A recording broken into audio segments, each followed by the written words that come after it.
Ito yung 10 senyales. Pakinig kayo, ha? Baka nangyayari sa katawan nyo, hindi nyo pinapansin. Pag naranasan mo to, ibig sabihin, kumuha ka na ng baso. Uminom ka na ng tubig. Are you ready? 10 signs. Number 1. Feeling fatigue. Pagkagising mo, bakit ang tamlay ko? Ibig sabihin, habang natutulog tayo, nade-dehydrate po tayo. Before you going to bed, kinulang ka sa ininom na tubig, naningil nung tulog ka. Kaya pag gising mo, matamlay ka. Pagod na pagod ka. That's one of the sign na kulang ka ng tubig yesterday. So, kailangan bawi ka ngayon. Kasi hindi na natin may babalik yung kahapon eh.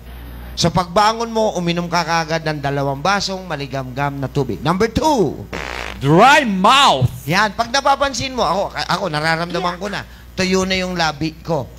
O, yan. Ibig sabihin, kulang na ako sa tubig. Okay, next, number 3. Leg cramps. Pagka po pinupulikat tayo, sign po yun na kulang. Kasi na-dehydrate ka, lumapot yung dugo. Walang dumadaloy na magandang flow. Yes, walang proper blood circulation. Number 4. Dry skin. Yeah, medyo tuyot yung inyong balat.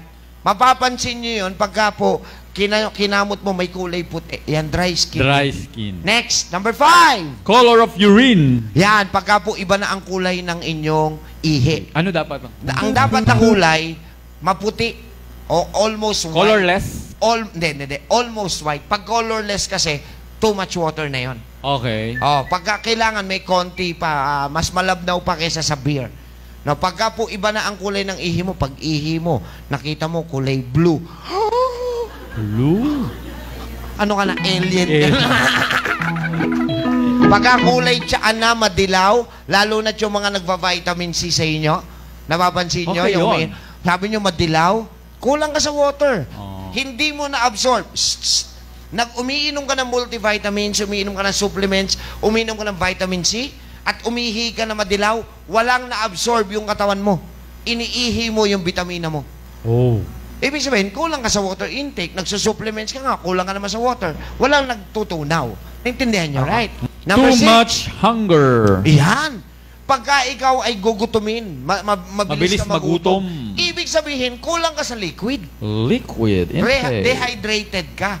Yung iba kakakain lang. Pagkatapos kumain, wala pang 3 oras, gutom ka na naman. So, kulang ka sa liquid, kulang ka sa water. Yan. Pang-7. Pang-7. Bad breath. Ayan, sabot. Dahil kulang ka sa water, yung pagkain mo nabubulok, yun yung sumisingaw na acid. Kaya bad breath. Okay, number 9. Dizziness. Ano? Dizziness. Ayan. Yan yung siguro napanood nyo sa isa sa nag-viral ko na video. Yung dizziness. Bakit to? Tandaan natin, pag malapot ang dugo natin dahil kulang sa tubig, nahihirapang dumalo yung dugo paakyat sa ating brain. Kasi may dumadaloy din pong dugo dyan. At dahil kulang sa daloy ng dugo ang ating brain, magkokos po yun ng pagkahilo. At usually, yung number 10, pwede pa kayong magkaroon ng headache. Headache. Okay? Hindi pa meron pa. Ano ba? Number 9. Number 9. Constipation. Pagka po hindi kayo talaga dumudumi everyday, pinakamalaking senyales yun na kulang ka sa water. Fiber and water. Usually fiber, pero dito sa case na to, water. Yung mga anak nyo, painumin nyo ng painumin ng juice, tsaka soft drinks. Ha? No!